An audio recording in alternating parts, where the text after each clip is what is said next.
Good evening, everyone. Thank you for joining us. We're so happy to have Rabbi Michael Lotker with us again. So I'm going to give you a little bio, although most of you know him from having been here for many, many times. So he's a second career rabbi who was ordained at 55 from Hebrew Union College in 2003. Along with me, we were ordained together. He's a physicist who spent his first career in alternative energy, focusing on wind, solar, and geothermal energy. He holds undergraduate and graduate degrees in physics from Queens College in New York City and from the University of Illinois. Prior to his ordination from HUC, he received his master's in Hebrew letters from the same institution. An entrepreneur, he started a number of alternative energy firms, including a wind power development company that installed and operated wind farms in Hawaii and California. And he's widely published in the alternative energy field. Right now, he is Rabbi Emeritus at Temple Ner Ami in Camarillo, and the scholar in residence at Temple Adat Elohim in Thousand Oaks, and the community rabbi for the Jewish Federation of Ventura County. He's a member of the Central Conference of American Rabbis and the Board of Rabbis of Southern California. His interest and participation in interfaith dialogue stimulated his rabbinic thesis entitled Ezer Kenegdo, Toward a Theology of Jewish-Christian Partnership. And he's also written a book about what my Christian friends need to know about Jews, I think is what I can't remember the title. But it's a good book that a lot of people have read. And of course, he offered the opening prayer at the United States House of Representatives in June 2014. And he's a very sought after speaker, especially among our congregation. So I would like to introduce Rabbi Lotker tonight. Okay, thank you very much. I'm delighted to be here. You can see how much my prayer for the Congress has done, how effective it was. That's a whole other discussion of theology. I'm going to open with a prayer, though, our prayer before studying sacred matters. And many of you know it. If you don't know it, you get full credit if you say amen at the end. Baruch atah Adonai Eloheinu melech olam asher kitshanu b'mitzvotav v'tzivanu la'asok b'divrei Torah. So I am going to do a screen share, and I presume you can see the screen, yes? Okay, great. So this is a class, a discussion, which I call the delightful and surprising mythology of Judaism. And I hope you enjoy it. So there are 5 subjects. We'll have an introduction tonight, and also we'll be discussing Lilith tonight. And then we'll have a session on the Shekhinah, on the Messiah. I actually don't even remember what order they're in. On Adam and Eve. So this is going to be our subject of the next 5 Thursday nights. And the sessions will be recorded, so you'll be able to see these sessions. And in addition to that, I have a website.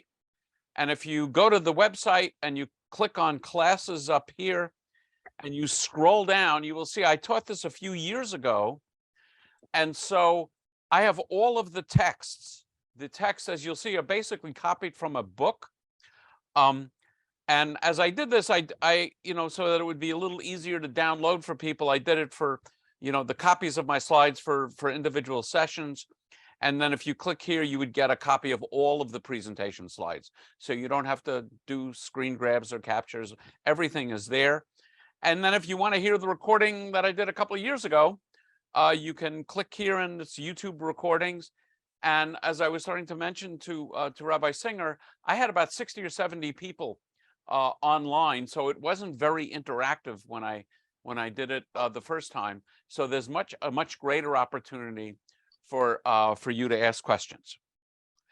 So one question I get a lot when I engage in material like this, Kabbalistic, mystical material, certainly mythological material.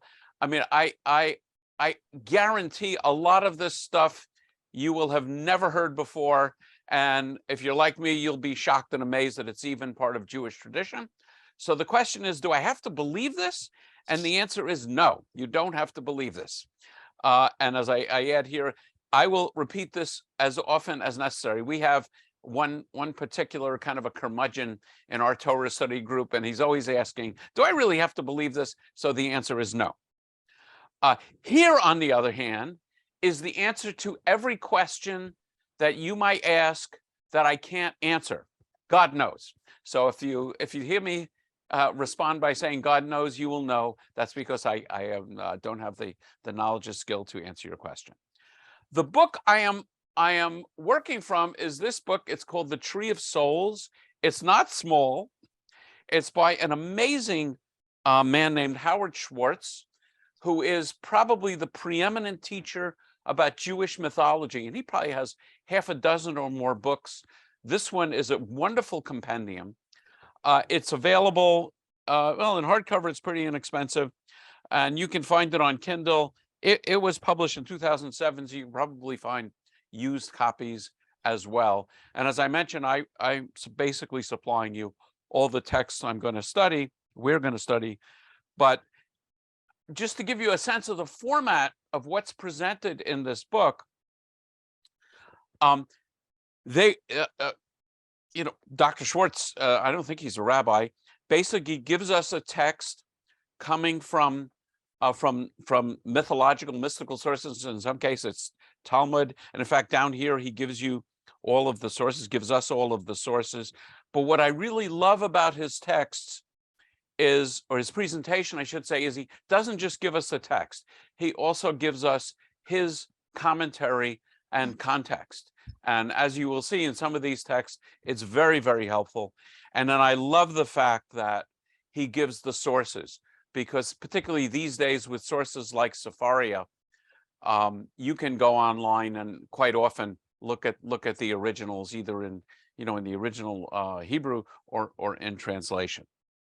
This is not a small book, so I'm just shooting the table of contents and how detailed it is, and this only goes to like page 91 here. So there's a lot of myths. There's a lot of mythology.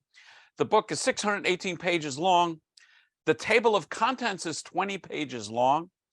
It has 670 individual myths cited. The introduction is 54 pages and 172 footnotes. The glossary is 4.5 pages. The bibliography of original sources cites more than 500 different sources. And the selected English bibliography is 42 pages long and cites some 1,500 sources. So if you really like digging into text, this is your book.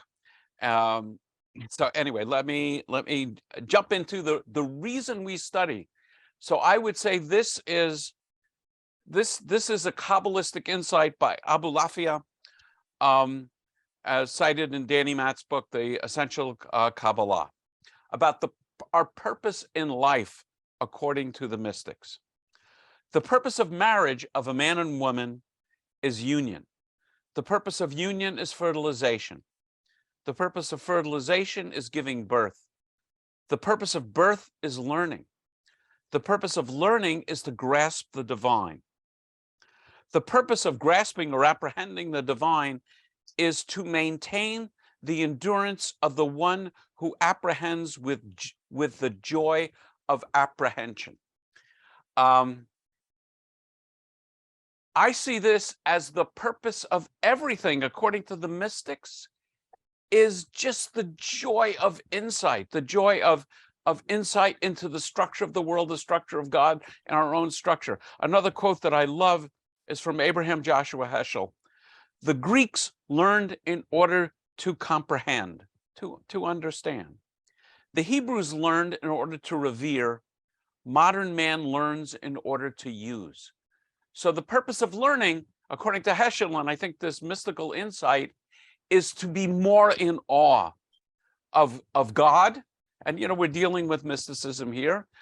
And also, for me, it's more in awe, to be in greater awe of our tradition, of what has come before us in Jewish study and Jewish thought.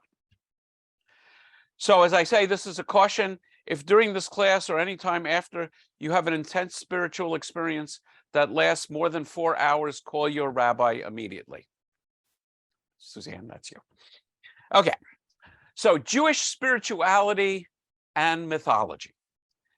Jewish spirituality basically begins with the study of sacred text.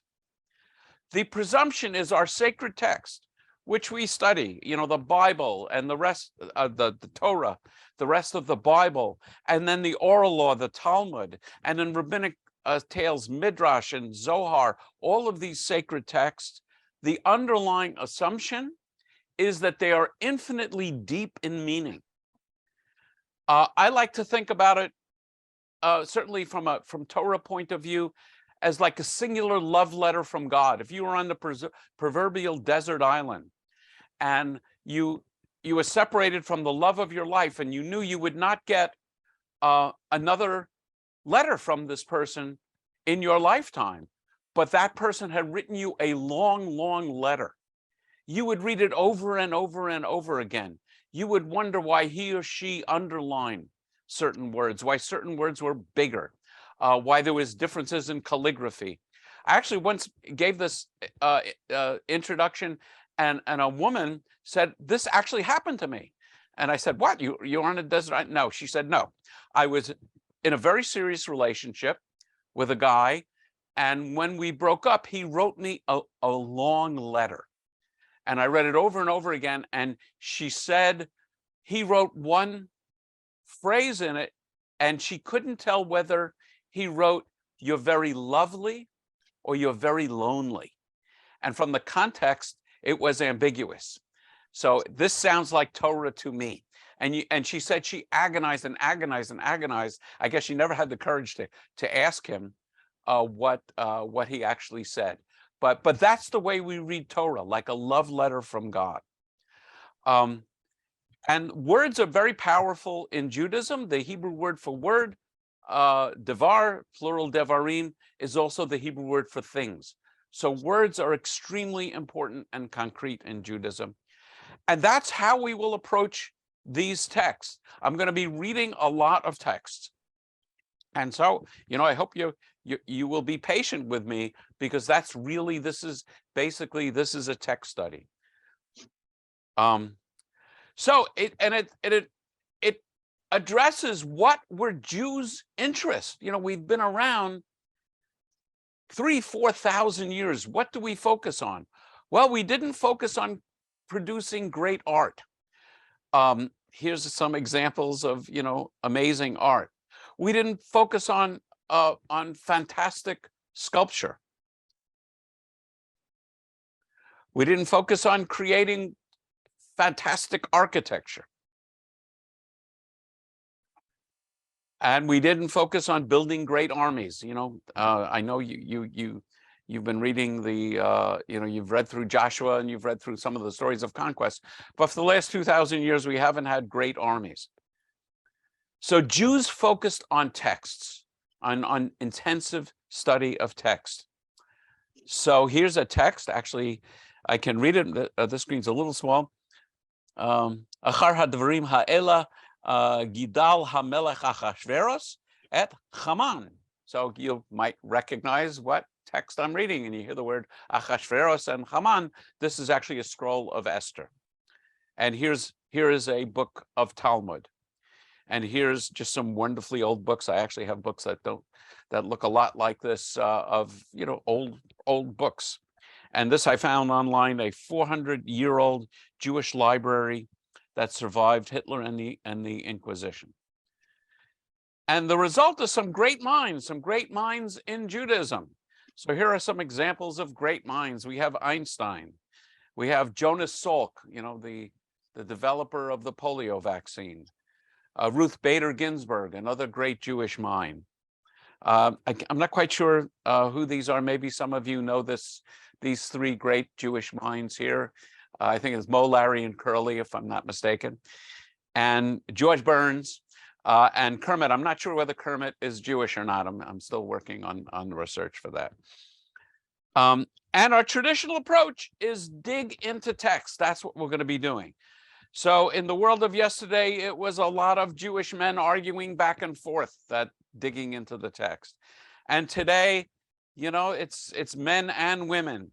And then I found this great image of a Jewish family, Orthodox family, at a Tel Aviv match, at a Tel Aviv soccer match, and everybody's cheering, And he doesn't want to waste his time cheering, so he's digging in. I'm sure he's studying Talmud. Okay, so our approach here for the next 5 weeks is to give you a taste of the depth and the breadth of the material. It is scholarly. We're dealing with scholarship. It's not pious. I'm not going to insist that all these things happen. And as you will see, the stories are very wild. And I don't believe for a minute that they are literally true, but they are, well, we'll see, the myths that underpin our culture. But we should understand that our tradition treated these texts very, very seriously, and that's why they've had such an impact. From Schwartz's book, a good definition of myth as used in this context. It refers to a people's sacred stories about origins, deities, ancestors, and heroes. Within a culture, myths serve as the divine charter, and myth and ritual are inextricably bound. It's easy to see how the Torah, the Bible, provided our stories of origin, God, ancestors, and heroes, as well as serving as our divine charter. So we often, I get into this discussion in my own congregations and groups about, how do I understand Torah? And do I take it literally? And of course, my response is I don't take it literally, but I take it very seriously. And I treat it as our foundational myths. And the word myth doesn't mean it's not true. Myths means these are our organizing stories. And the mythology, a lot of which we're going to address actually in the weeks ahead, have influences on our practice. So, Shabbat and Havdalah have this reference to a mystical concept called the neshama yetera, an additional soul that you get on the Sabbath. And the Havdalah spices comfort us as the soul departs. And there's actually another myth that's going to blow your mind about why we have the spices on Havdalah. The mourner's Kaddish assists the departed soul in the journey from this world to the next and to elevations to higher levels in the afterlife. The Seder, in a Seder, we are reliving our myth, our foundational story. And it's not just enough to tell the story, we actually reenact it with our foods and our actions, that we were slaves and the food we eat, matzah, bitter herbs, salt water, and actions, opening the door for Elijah, searching for chametz, afikomen, reclining, and so on. We're not only telling the story over again, but we're reliving the story. On Tashlich, we cast our sins away into a body of water, a mystical idea. Sounding the shofar on Rosh Hashanah, there are, I think Sadia actually has 10 reasons why we sound the shofar, a scholar of about 1,000 years ago. And one is that it causes God to move from God's throne of justice to God's throne of mercy by sounding that horn. And then the pilgrimage holidays were originally agricultural holidays, but Jewish understanding, the rabbis changed them from purely agricultural origins to historical origins. A wide array of mythological figures are understood as aspects of the Godhead, and particularly Shekhinah. As you will see, Shekhinah in the Bible just simply means the presence of God, but in Kabbalah, it's going to be the feminine aspect of God. And we're even going to get into the idea that the Shekhinah is the goddess. And we're going to be the mythology is going to address the sexual relations between God's masculine and feminine elements. And again, I emphasize that I don't believe these myths are to be taken literally. Indeed, many of them conflict with one another. You can have two myths side by side and they're utterly inconsistent. Schwartz identifies 10 categories of Jewish myth: myths of God, creation, heaven, hell, the holy word, holy time, holy people, holy land, exile, and the Messiah. And the book is organized into those 10 sections. And we don't have enough time to even begin to cover each area. And ultimately, our foundational myth is the idea that we are in covenant with God. If you go to the ancient pantheon of gods, you had gods that were playing tricks on one another, raping, stealing, doing all kinds of crazy things.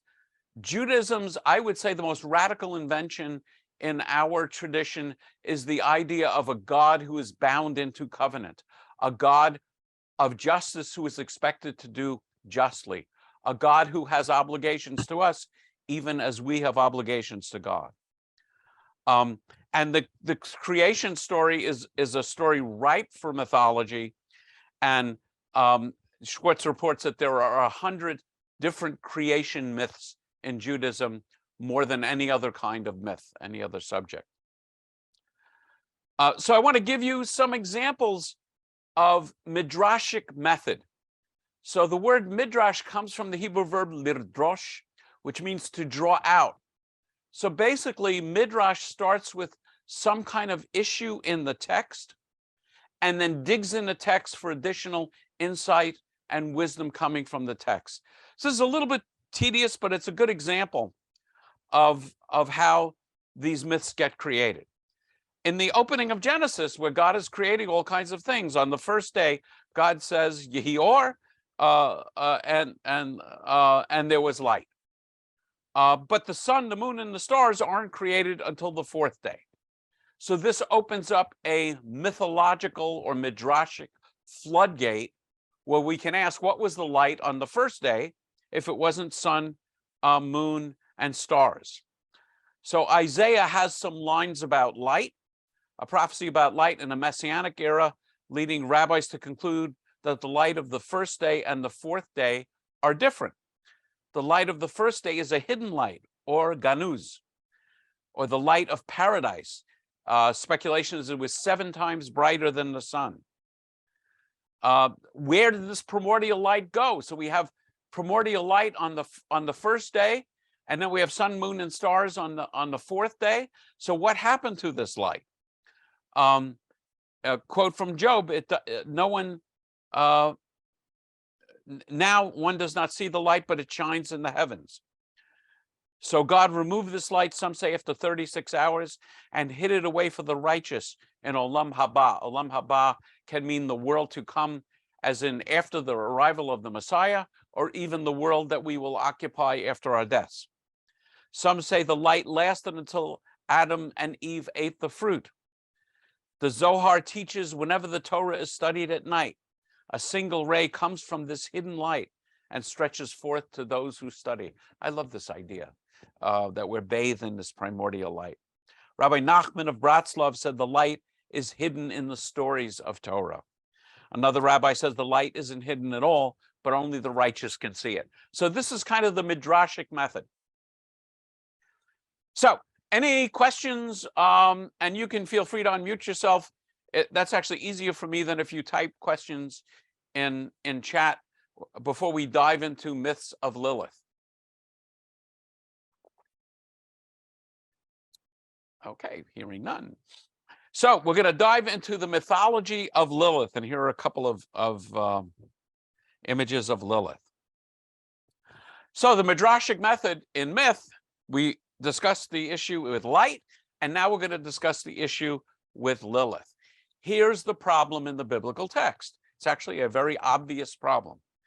In the first chapter of Genesis, humanity is simultaneously created male and female. Genesis, I think 1:26 and 27.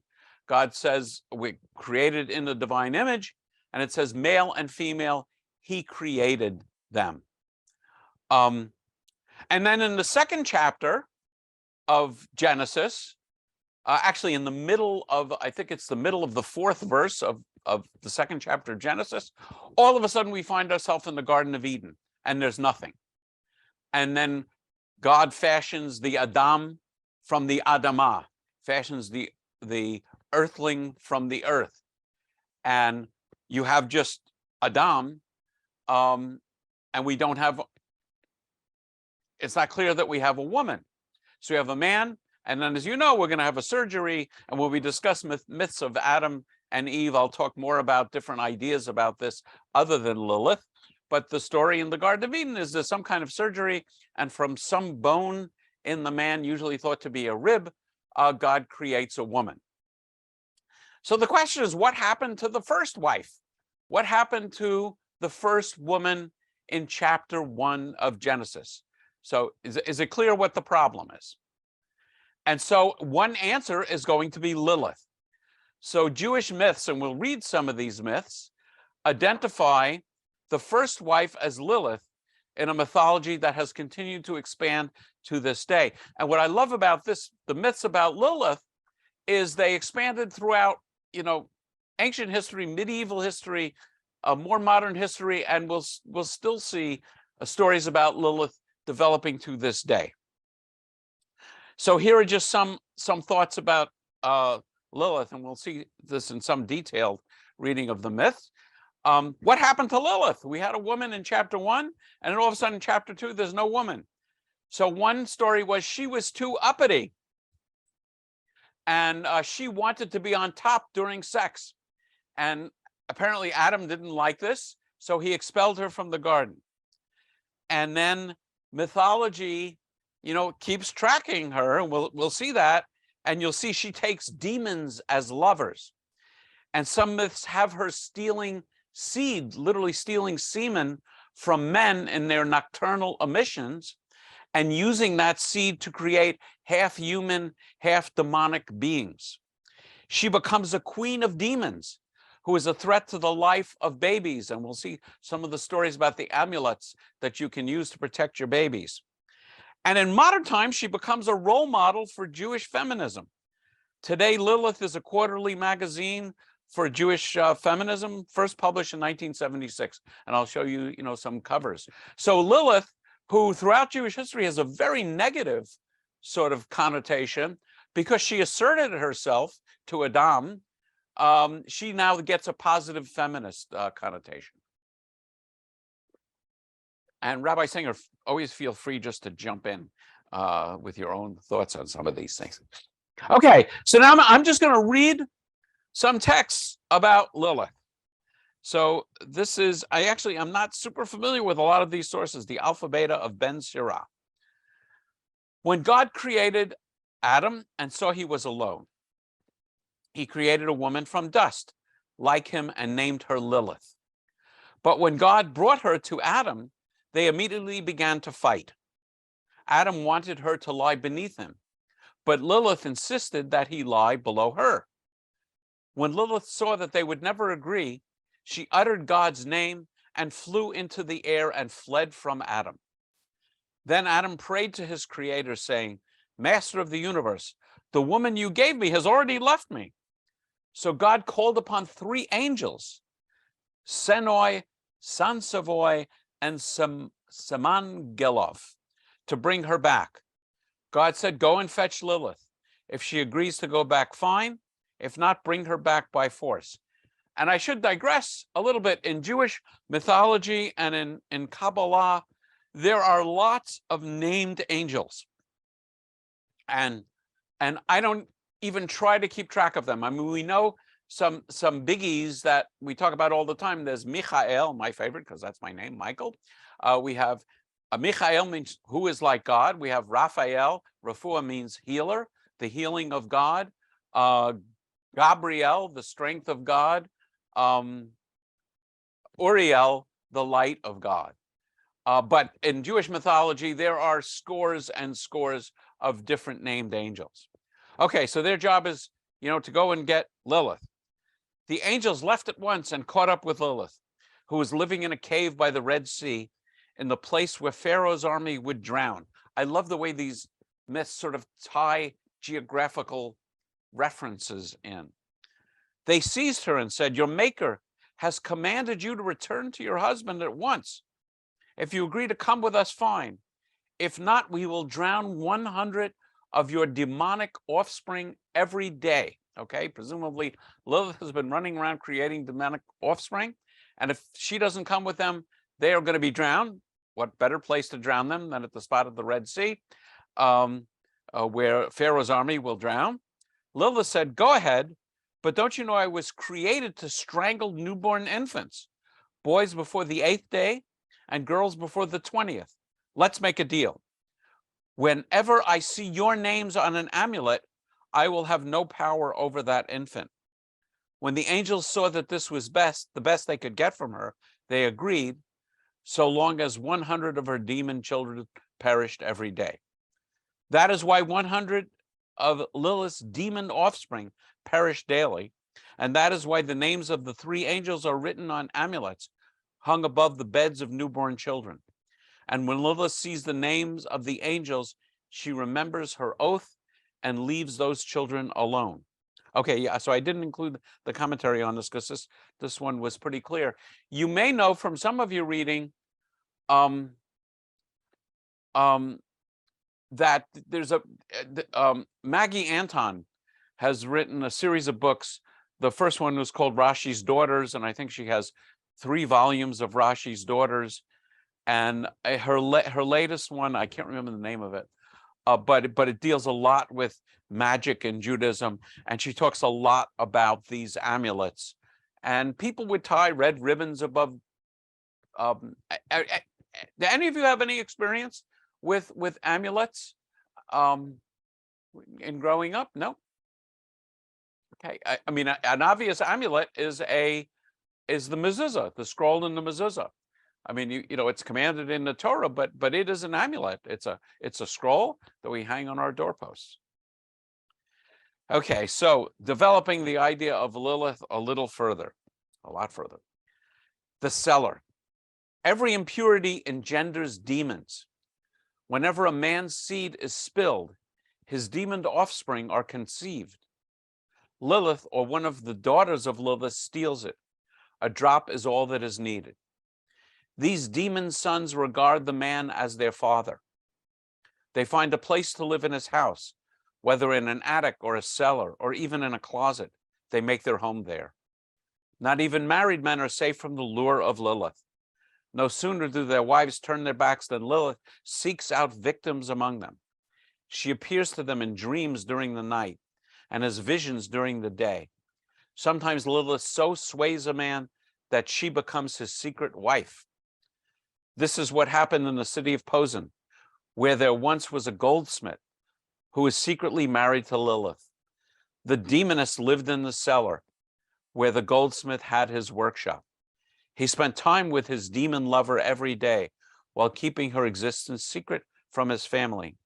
Little by little, the goldsmith yielded everything to her, lusting after her day and night.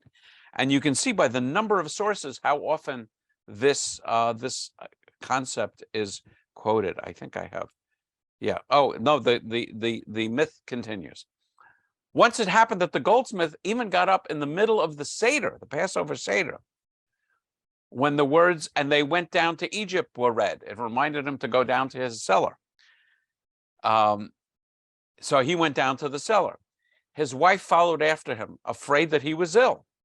She peered through the keyhole of the cellar door and saw that the cellar had been transformed into a palatial chamber, while her husband lay naked in the arms of a lover.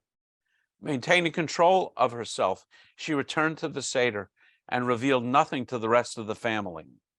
But the next day she went to the rabbi and told him everything. The rabbi confronted the man with his sin, and he confessed. Then the rabbi gave him an amulet to protect himself against Lilith, and he used it to free himself of her. But before she would release him, Lilith demanded that the cellar be bequeathed to her and their demon offspring for all time. And the man took a vow to this effect. He escaped her powers all the rest of his life, but as he lay on his deathbed, his demon children swarmed around him, invisible to his human family, crying out his name. After his death, the house became known as being haunted. Eventually, it was sold, and the new owner had a workman break open the door to the cellar, which had been nailed shut. When that workman was found dead on the threshold, Rabbi Yoel Baal Shem was sent to investigate. He confirmed that the cellar was infested with demons, and he ordered a rabbinic court, a Beit Din, to be convened. The court ruled against the demons' right to live in the cellar there on the grounds that the demons transgressed the boundaries of the cellar and they were expelled into the wilderness. Okay, I guess I'm not doing so much of the commentary. Any comments, discussion on this? Lilith actually shows up in some of the Elijah stories. This is actually not only here, but also in Daniel Matt's book. You remember Elijah, prophet? One of the interesting things about Elijah is there's no record in the Bible of Elijah dying. Elijah ascends whole, in essence, in a fiery chariot. So in rabbinic stories, not only like these, but to this day, I mean, at the Passover Seder, we invite Elijah to come in, hoping he will bring the Messiah. We invite Elijah to circumcisions. And Elijah in the Talmud is often a go-between between God and humanity, because Elijah never dies. So Elijah was walking one day when he met Lilith. He said, "Unclean one, where are you going?" Lilith knew she could not lie to Elijah. So she said, "I am going to the house of a woman who is about to give birth. I will give her a sleeping potion and kill her and take her child and eat it." By the way, this is addressing a common fear. Certainly in these times, death in childbirth was quite common. Both of the mother dying in childbirth and children dying in childbirth. There is a quote in the Talmud, there's a phrase in the Talmud which is actually shocking to modern ears, where they talk, in the Talmud, they're talking about tragedies which are very sad, but actually quite common. And they use as an example of one of these tragedies, a child dying, very early in its life, in the first weeks of their life.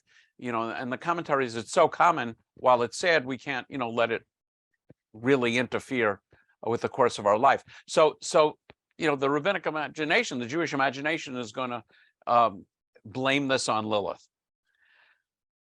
So Elijah said to her, "I curse you in the name of the Lord, be silent as stone." Lilith responds, "O Lord, release me from your curse, and I swear by God's name to forsake my evil ways. As long as I see my own names, I will retreat and not come near that person. I have no power to injure him or do evil. I swear to disclose my true names to you." And Elijah said, "Tell me what your names are, and I'll try and pronounce these. Lilith, Abiti, Abizu, Amrusu, Hakash, Ode, Ayel, Matruta, Avgu, Kata, Kali, Batub, and Parit Tasha. Let them be written and hung about the house of women who are bearing a child, or around the child after it has been born. And when I see those names, I will run away at once. Neither the child nor the mother will ever be injured by me." And Elijah said, "So be it, amen." So now we have names of angels and also the names of Lilith. Here's one, and the source here is Zohar. And I guess a commentary also by Gershom Shalom, a modern scholar of Zohar, modern in the sense in the 1930s, 1940s. Lilith become God's bride. After God dismissed his bride, the Shekhinah, we're going to have a whole section on the Shekhinah as the bride of God, from his presence. At the time of the destruction of the temple, God brought in a maidservant to take his place. Briefly, the myth is when the temple stood, God's male and female aspects were united in the temple. And you'll see this, and I'll show you examples of this, even in modern prayer books, Orthodox prayer books, the discussion of uniting God's male and female aspects. And then when the temple is destroyed, the Shekhinah goes into exile with the Jewish people. So God and the bride of God, the Shekhinah, are separated. So God dismisses the Shekhinah from his presence and brings a maidservant in to take his place. Who is the maidservant? She is none other than Lilith, who once made her home behind the mill and is now the servant heir to her mistress. As it is said, a slave girl who supplants her mistress. So this is from the book of Proverbs. Again, the rabbinic mind, the midrashic mind is going to take little gems out of the Bible, quote them completely out of context to develop a whole other story. She rules over the Holy Land as the Shekhinah once ruled over it. Thus, the slave woman has become the ruler of the house, and the true bride has become imprisoned in the house of the slave woman, the evil Lilith. There, the bride is held in exile with her offspring, whose hands are tied behind their backs, wearing many chains and shackles. This is a bitter time for the exiled bride, who sobs because her husband, God, does not throw his light upon her. Her joy has fled because she sees her rival, Lilith, in her house, deriding her. And when God sees his true bride lying in the dust and suffering, he too will become embittered and descend to save her from the strangers who are violating her. So it is in the days to come, news will come to God's consort, Lilith, that the time has come for her to go. Then she who plays the harlot will flee from the sanctuary. For if she were to come when the woman of worth was present, she would perish. Then God will restore the Shekhinah to her place, as in the beginning, and God and his true bride will again couple with each other in joy.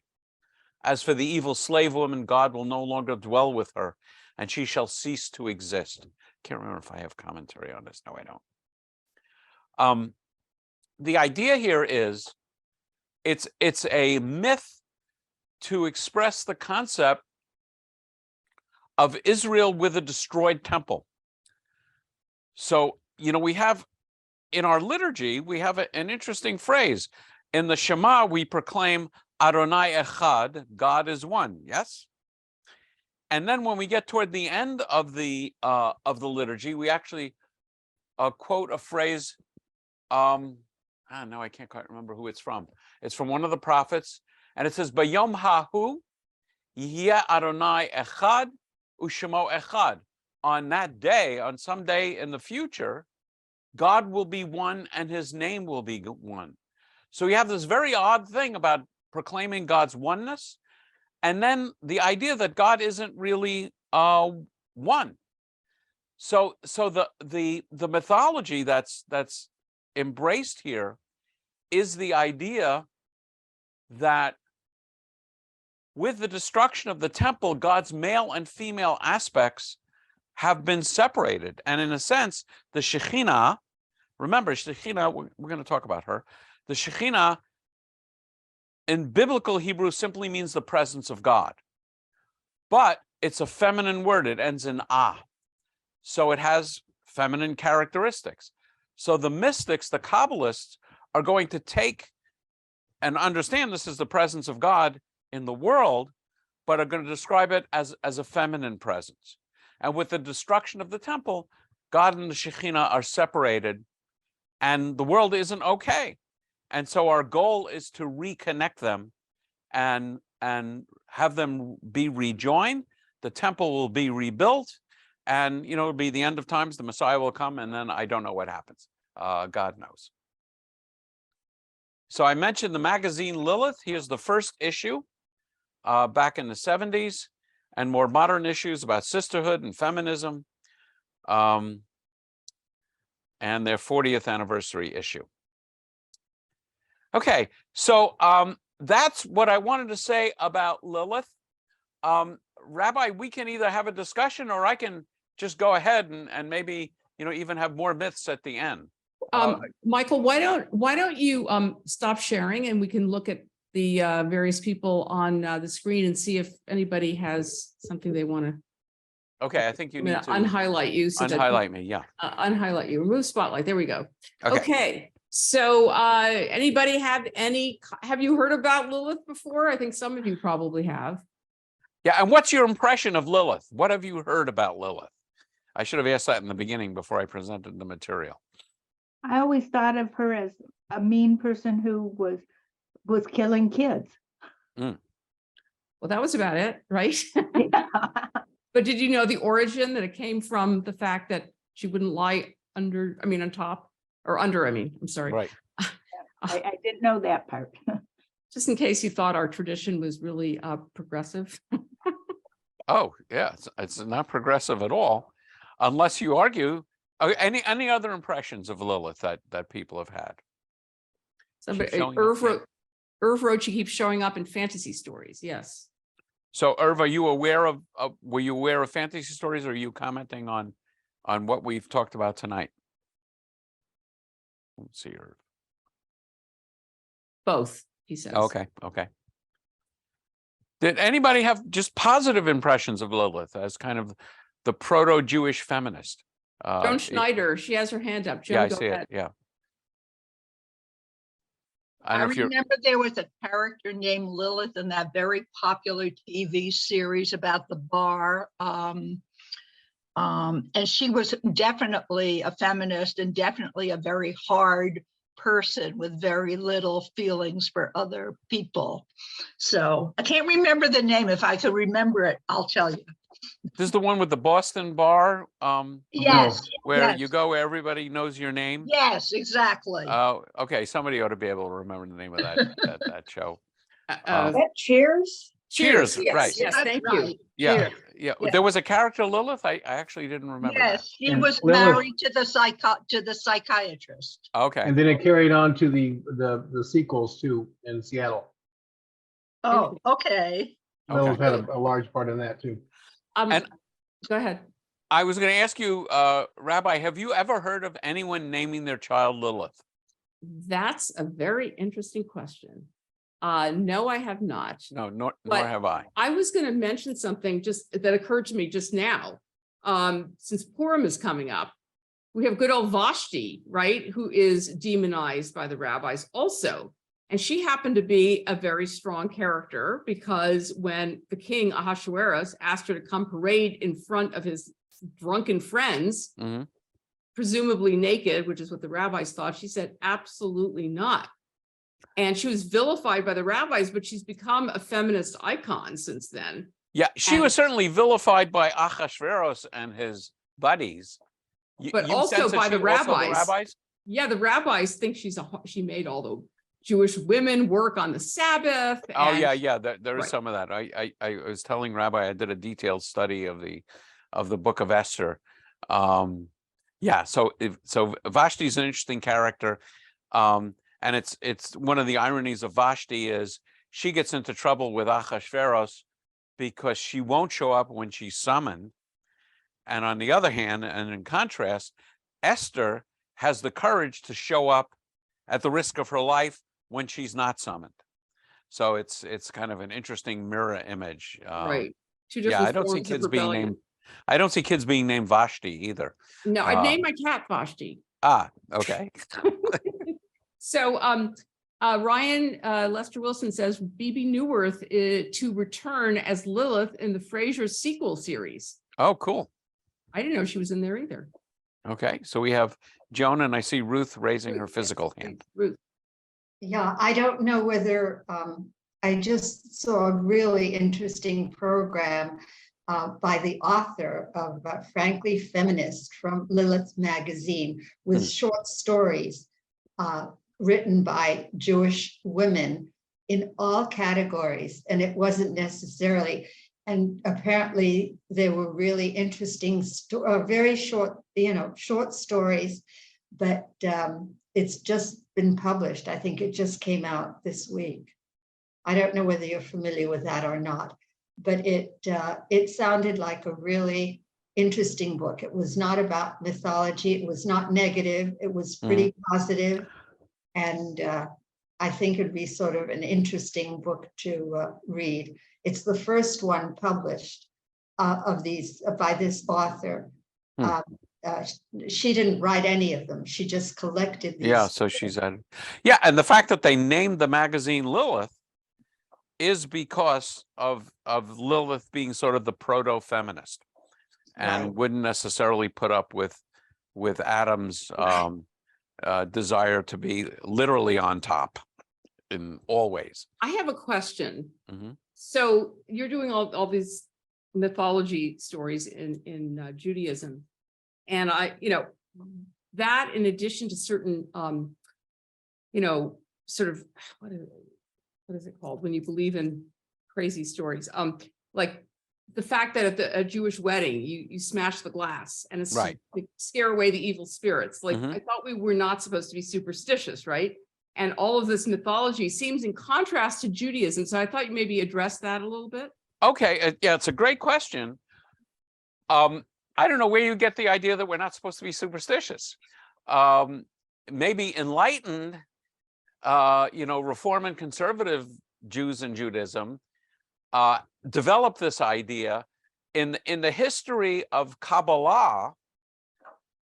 Kabbalah has always had a great influence on Judaism, in saying the Kaddish, for example, in mourning customs and so on.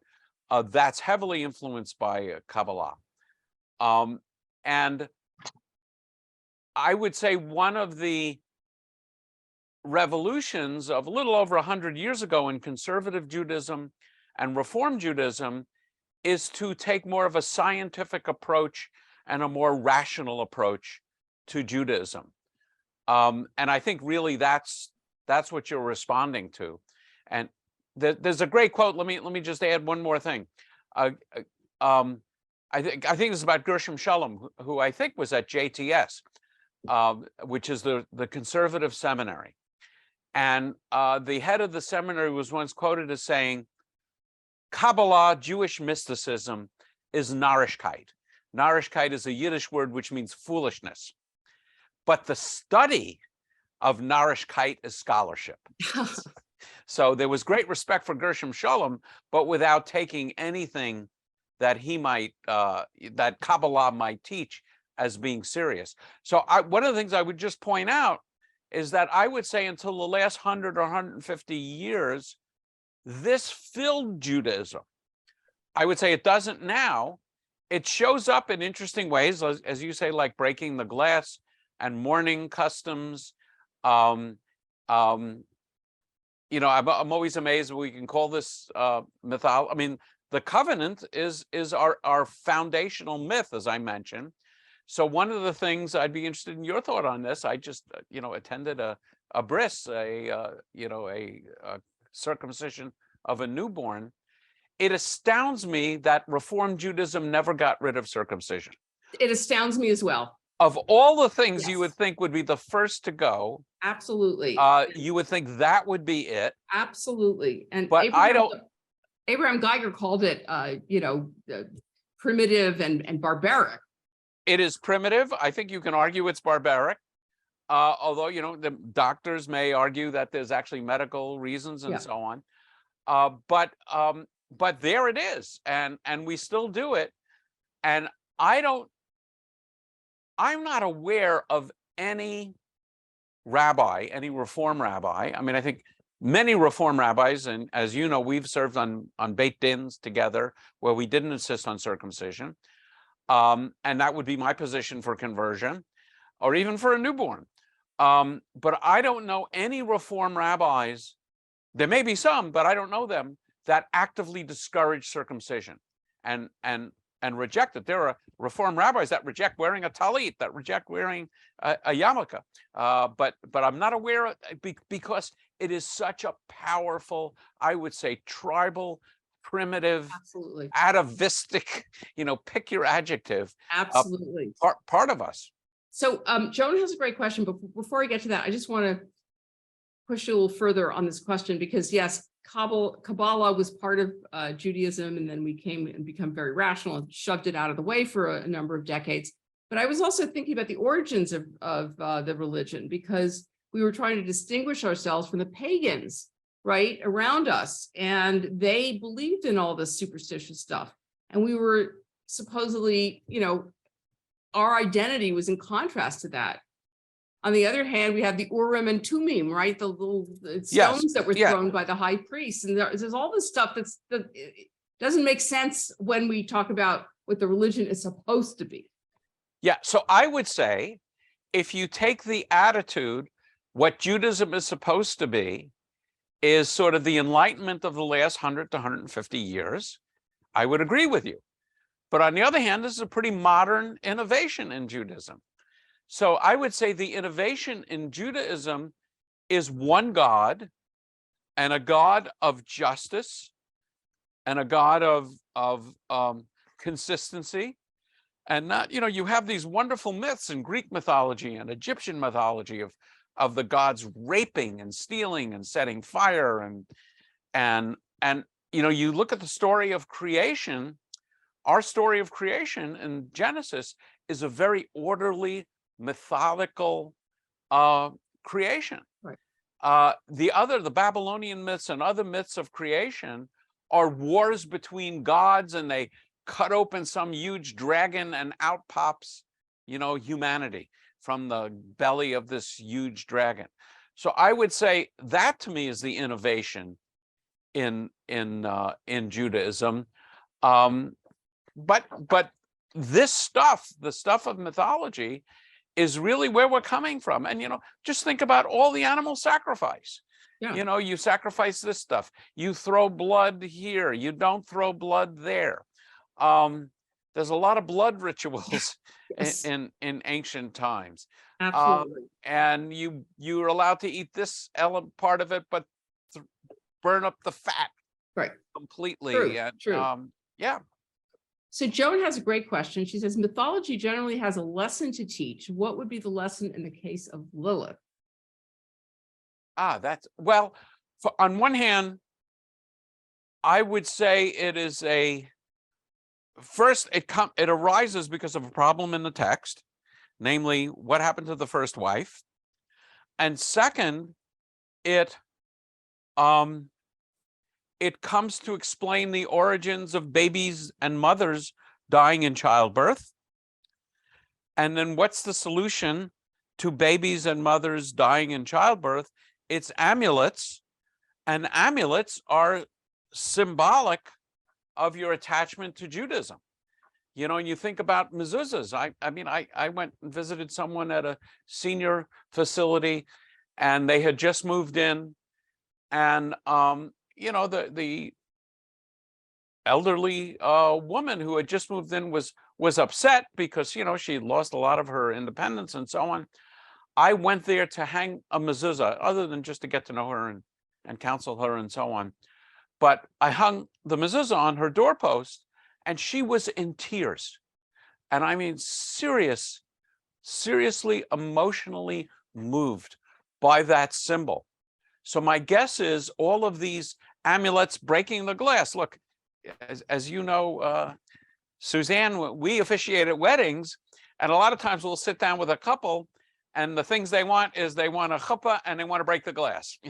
Never mind all those pesky blessings and ketubas and all those. I mean, what are they preserving?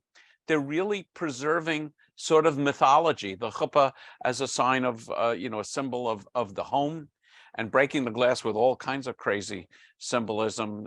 People talk about the symbolism of scaring away. I always talk about symbolism of scaring away evil spirits, but people talk about breaking the hymen.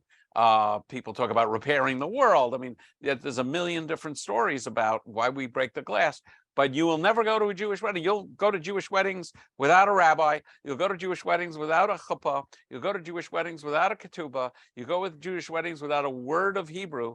You won't go to a Jewish wedding where they don't break the glass. So it's fascinating.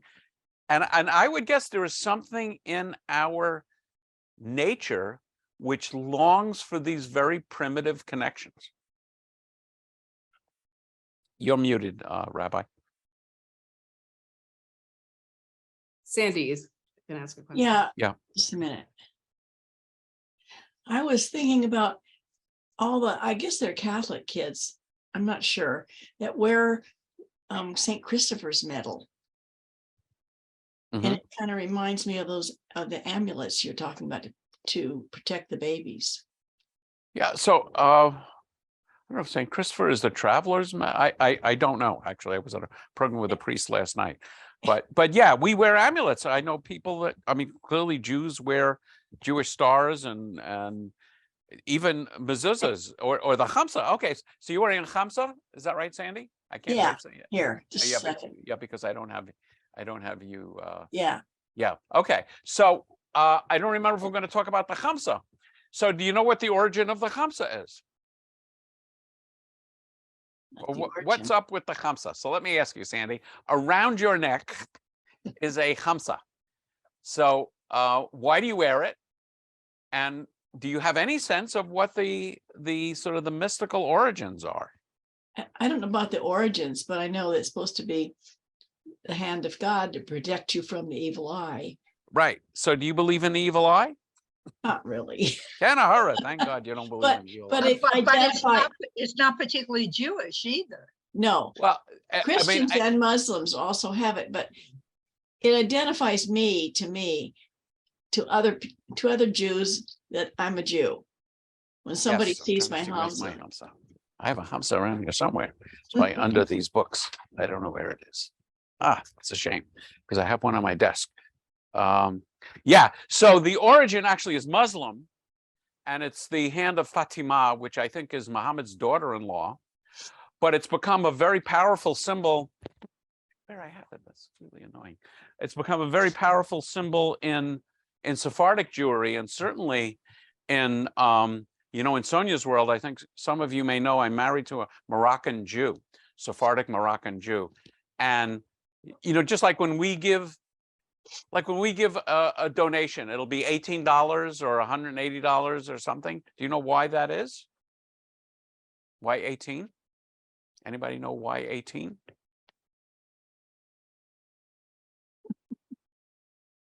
Eighteen is life in Hebrew. Yes. So, Okay. well, Yeah. yes. So Hebrew numbers are letters. So the number for 18 is Chet and Yud, which is Chai, which means life. In the Sephardic world, when I met Sonia, she was absolutely clueless about the tradition of giving an 18.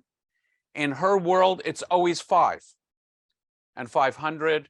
And, I started giving in units of 90 because it's 5 times 19, 5 times 18. But in the Sephardic world, they don't know from Chai, but they're very into the Chamsa. But that's a great example of something whose origins really are even not Jewish. The origin is not Jewish. It's co-opted by Judaism. It protects you against the evil eye. And, you may or may not believe in the reality of the evil eye. I can't remember if I have that in one of the myths. I mean, there's a lot you can talk about, but here we are. And so, yeah, we're supposed to be rational, Rabbi Singer, but some of us haven't gotten really the memo yet on that. That's funny. Okay, are there other questions or comments? Joan, I is your see hand? Joan has her hand up. I know, I'm asking if that's still up from before. Sorry, I forgot to take it down. That's okay, that's okay. Okay. Anyone else have any comments or questions? Let's see, Randy wrote, I'm inclined to view the Vidui to be part of Jewish mythology superstition, similar to Christian deathbed confession. What do you think about that? Okay. So there is the Vidui. When you say the Vidui, are you talking about the liturgy on Yom Kippur? No, Or I are you think he's talking talking about about, deathbed? I think deathbed, right? Yeah. Randy? So Vidui is a deathbed confession of sin. And I used to think that the Yom Kippur I used to tell people when I was helping them with a Vidui or explaining to the family why I was reciting a Vidui for someone who was dying, is that it's because they won't see another Yom Kippur in all likelihood. So we're having like a mini Yom Kippur. What I have since learned is it's exactly the opposite, that the liturgy of Yom Kippur is embracing death. And there's a lot of symbolism for that. You wear a shroud, you stop eating, you stop drinking, you embrace the idea of your own mortality. And so one of the ways you embrace that is to recite deathbed-like confessions. And Christianity picked this up with confessions in general. I mean, in the world, certainly of Catholicism, you are confessing your individual sins to a priest. In the world of Judaism, we absolutely have confession, but we are confessing as a group all of our sins. So we have all, committed these sins. And it comes from a theology that if you live in community, it's everyone's responsibility to deal with sins. I often say our jobs would be much more interesting with individual confessions. And then, of course, in the Christian world, you confess your sins to the priest, who then, I guess, through the influence of Jesus, has the power to absolve. As I'm sure you know, in Jewish thought, for sins that you commit against other people, God cannot forgive those sins unless the person against whom you've sinned forgives you. So that's a huge difference between Judaism and Christianity. And I have been called to deathbeds, actually, in both cases where people are happy to see me because I'm going to offer a blessing. And I've also been called to deathbed by relatives and have been told, don't tell the person that you're visiting that you're a rabbi, because of the powerful feeling that we have due to Christian influence, that when someone is dying, you need a clergy person there to hear their confession and forgive their sins. So it kind of goes both ways. And of course, I get this from non-Jewish clergy. I'm a chaplain for the fire department, and I'm the only Jew in the in the chaplaincy in the fire department. And non-Jewish clergy and people in hospitals will quite often make the mistaken assumption that you need to get a rabbi in, kind of in the same way that Catholics would say you need to get a priest in. So I would say there's a relationship there, but I don't think I certainly don't think of it as Christian. Confessing your sins and asking for forgiveness from sins is definitely Jewish. But yeah, but I think what Randy was asking is that he thinks it's part of a Jewish mythology superstition to do the vidui. Well, there's an interesting question. Is confessing sins and asking for forgiveness mythological?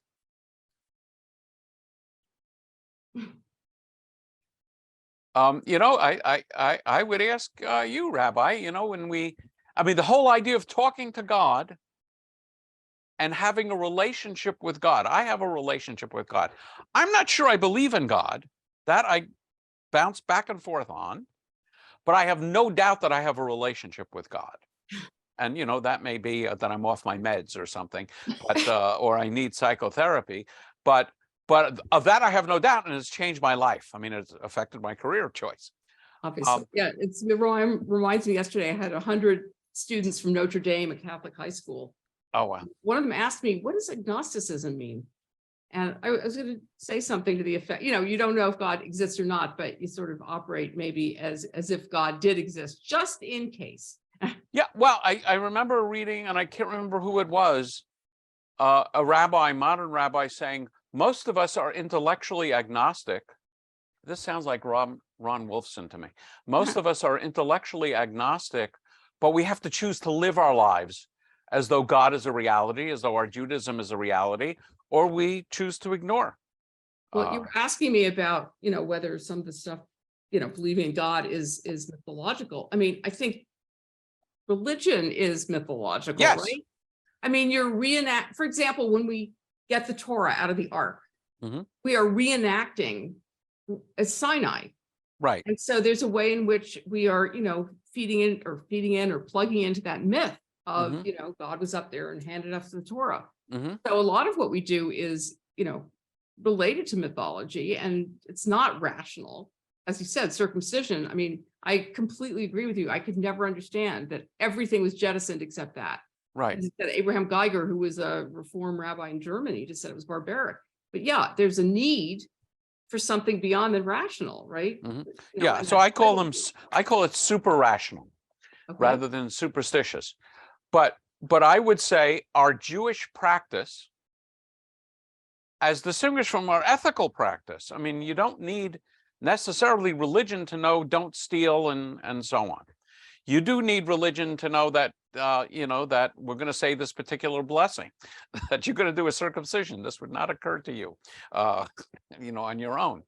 And so the things we do, we are a tribe in many ways, and we have our tribal characteristics. And I would say, my own thinking on things like this, my definition of Reform Judaism is that the ethical laws between people, how we treat other people, animals, and the environment are binding. ritual laws, do I light Shabbat candles? Do I wear this funny little hat? Do I say prayers? Do I keep kosher? All of those laws are between me and God. I wouldn't say we're Reformed, we don't do those. I would say we're Reformed, we examine. The question, is God speaking to me in those laws? And the power of those laws, there was a question about what does mythology teach us? The power of those laws keeps us working together as a people. I often think about it, you go to a baseball game and everybody's wearing, not everybody, but many people are wearing Los Angeles Dodgers baseball caps, or whatever team you're involved with, and jerseys and so on. Do you really think you're a member of the Dodgers? And if things are really going rough, the manager's going to look out and stand and say, "Oh, you're wearing a uniform. Come on, come on down. I'll put you in." No, it is a costume of solidarity. And my own sense of this is it keeps us together working on what I would say is job one, which is tikkun olam, which is making the world a better place. But you know what? While we're working on making the world a better place, it's fun to have songs. It's fun to have, Jewish food. It's fun to get together, to pray together. And by the way, when we're praying together, we notice that, Sally, who usually comes, is not here this week. So people are going to wonder what happened to Sally, and they'll bring casseroles or, somebody will say Misha Berach. I mean, it's not entirely possible to separate the ritual, which I think is on some level superstitious and mythological, from the ethical.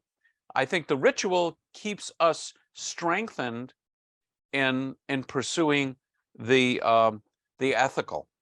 Right. And I would think in ancient times, we were separate Jewish communities, and we developed our own little customs, and they were powerful. I mean, one of the times I was out there in person, we did this session on the music of Fiddler on the Roof. And, in the shtetl, that kept the shtetl together. It kept the people together. I mean, I think lots of laws like keeping kosher, which clearly is mythological. I mean, why this food and not that food, is really designed to keep us together as a people. That's a good point. I mean, I think that answers to some extent Joan's question about the purpose of the Lilith, stories, because it tells us what you said before about protecting children and all that, but also because we're trying to say this is not the way we want women to behave, at least at that time, right? It's a way to tell people this is what our identity is, and this is what our roles are, et cetera, right? And not go off on your own, which is why Vashti was also banished from the story, right? Because she was too independent. Okay, are there any last questions before we? So I would like to very much thank Rabbi Lotker. Every Thursday night in March, we will do a session on mythology. I want to thank the Legacy Fund, which made this possible. And we look forward to seeing you hopefully next Thursday and the next few Thursdays. Oh, you have a question? I have a question. Is it the same Zoom? Yes, the same. Oh, good. Yeah, the Zoom is the adult ed Zoom. It's the same every week in every adult ed session. Oh, But we'll send out a reminder. It'll be in the weekly email. okay. Okay. Yeah, Joan mentions that group activities benefit individuals physically, and so we have these group requirements, even in prayer, that you can. I always say you can be a Jew by choice, but you can't be a Jew by self. That Judaism requires us to pray together. And from time to time, I always like to offer a word of praise for organized religion. And particularly from a Jewish perspective, if the purpose of Judaism is to make the world a better place, why shouldn't we organize? If people need blood because they're ill, I can stand on the corner and yell, "Give blood, give blood, give blood. The hospital's down that way." Or we can organize blood drives. Good point. And so if we're trying to do something good, we should absolutely organize. Yes, and thank you, Joan, for that comment. That what Joan wrote is latest research has found that group activities benefit individuals physically as compared to do certain activities as individuals. So we have traditions, which is what Rabbi Lotker was saying, that the rituals and traditions, all of these things keep us together as a people. So thank you so much. Okay, And so we'll see you next we'll next see week you for the next week. Shekhinah. Same time, same place. Yep. Okay. Thank Good night, you. everyone. Night. Good Good night.